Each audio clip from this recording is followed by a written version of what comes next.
നാടിൻ്റെ election desk പുരോഗമിക്കുന്നു. ഇനി ആലപ്പുഴയിൽ ആവേശം അലതല്ലുന്നു എന്നാണ് നമ്മുടെ പ്രതിനിധി കൃഷ്ണ ചെറിയാൻ അവിടെ നിന്ന് അറിയിക്കുന്നത്. Krishna Cheriyan, good evening. അവിടെ ആലപ്പുഴയിൽ എങ്ങനെയുണ്ട് തെരഞ്ഞെടുപ്പ് ആവേശം അലതല്ലുന്നുണ്ടോ?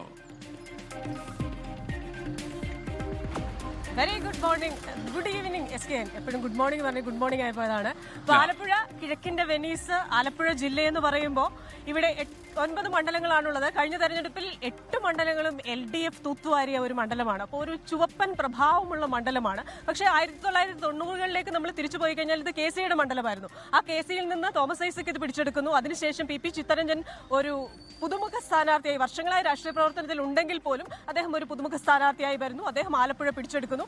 കഴിഞ്ഞ 5 വർഷം അദ്ദേഹത്തിൻ്റെതാണ്. അപ്പോൾ ഇത്തവണ അദ്ദേഹത്തെ എതിർക്കാനായിട്ട് UDF ഇറക്കിയിരിക്കുന്നത് ഒരു യുവാവിനെയാണ്, ഒരു മത്സ്യത്തൊഴിലാളിയെ തന്നെയാണ്. അതുകൊണ്ട് തന്നെ തൊഴിലാളി വർഗ സംസ്കാരവും തൊഴിലാളി വർഗ സമരവും ഒക്കെ ഏറെ കണ്ട വിപ്ലവ വീര്യമുള്ള ആലപ്പുഴയുടെ രാഷ്ട്രീയം ഇത്തവണ കടുക്കുമെന്നാണ് പറയുന്നത്. മറ്റൊന്ന് NDA സ്ഥാനാർത്ഥിയായിട്ട് നിൽക്കുന്നത് കോൺഗ്രസിൽ നിന്ന് തന്നെ പുറത്തുപോയ AJ ജോബാണ്. അപ്പോൾ അങ്ങനെ വരുമ്പോൾ ഇവിടുത്തെ ഇത്തവണത്തെ പോരാട്ടം ഒരു ഈസി വോക്ക് ഓവർ ആവില്ല. ആലപ്പുഴയെ കുറിച്ച് പറയുകയാണെങ്കിൽ പല തരത്തിലുള്ള വൈവിധ്യമാർന്ന വിഭാഗങ്ങളുണ്ട്. ഒപ്പം തന്നെ തമിഴ് സംസ്കാരം നമുക്കിവിടെ കാണാം. കൊങ്ങിണിയിലും ഹിന്ദിയിലും എഴുതിയ ചുവരെഴുത്തുകൾ നമുക്ക് കാണാം. അങ്ങനെ ഈ ആലപ്പുഴയുടെ പൊരുതു ചിത്രത്തിലേക്ക് നമുക്കൊന്ന് പോവാം.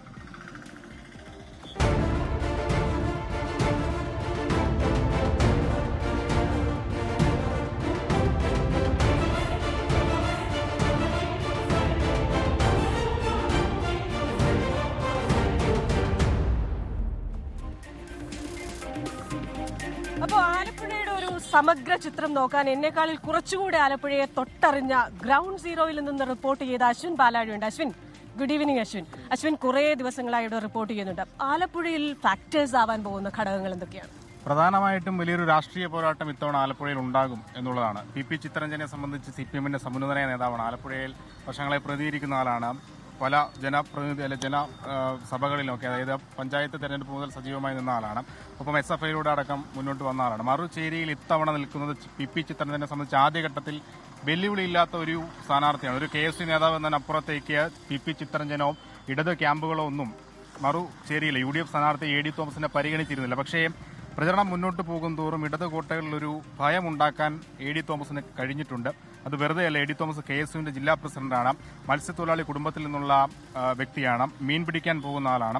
ഒപ്പം അതിനുശേഷം വന്ന് കുട്ടികളെ പഠിപ്പിക്കുന്നുണ്ട്, ട്യൂഷൻ എടുക്കുന്നുണ്ട്, പെട്രോൾ പമ്പിൽ ജോലി ചെയ്യുന്നുണ്ട്. അങ്ങനെ ആലപ്പുഴയുടെ ഒരു എല്ലാ മേഖലകളിലും ഒരു പ്രാവീണ്യമുള്ള അല്ലെങ്കിൽ കൈ കടത്തിയിട്ടുള്ള ഒരു വ്യക്തിയാണ്. അതിന് പുറമെ എടുത്തു പറയേണ്ടത് മുഖ്യമന്ത്രിയുടെ നവകേരള സദസ്സ് ആലപ്പുഴയിൽ വന്നപ്പോൾ അന്ന് മുഖ്യമന്ത്രിയുടെ ഗൺമാന്മാർ മർദ്ദിച്ച ആളുകളിൽ ചെടിച്ചട്ടിക്ക് തലയടിച്ച് പൊട്ടിച്ച ആളാണ് AD തോമസ്. അങ്ങനെ ഒരു വിദ്യാർത്ഥി രാഷ്ട്രീയത്തിന്റെ പൊരുതുന്ന ചരിത്രം പറയാനുള്ള ആളാണ് AD തോമസ്. അതുകൊണ്ട് തന്നെ അതിന്റെ ഒരു രാഷ്ട്രീയ മുന്നേറ്റം സ്വാഭാവികമായും AD തോമസിന് മണ്ഡലത്തിൽ അവകാശപ്പെടാനുണ്ട്.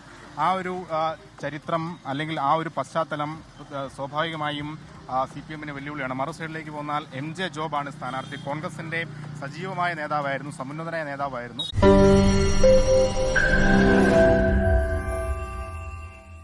ലോകത്തെവിടെയായാലും ഏത് സമയത്തും 24 വാർത്തകളും ഓഗ്മെന്റഡ് റിയാലിറ്റി പാക്കേജുകളും എക്സ്പ്ലെയിനറുകളും വിശദമായി കാണാൻ ഞങ്ങളുടെ YouTube ചാനൽ നിങ്ങൾക്ക് സബ്സ്ക്രൈബ് ചെയ്യാം.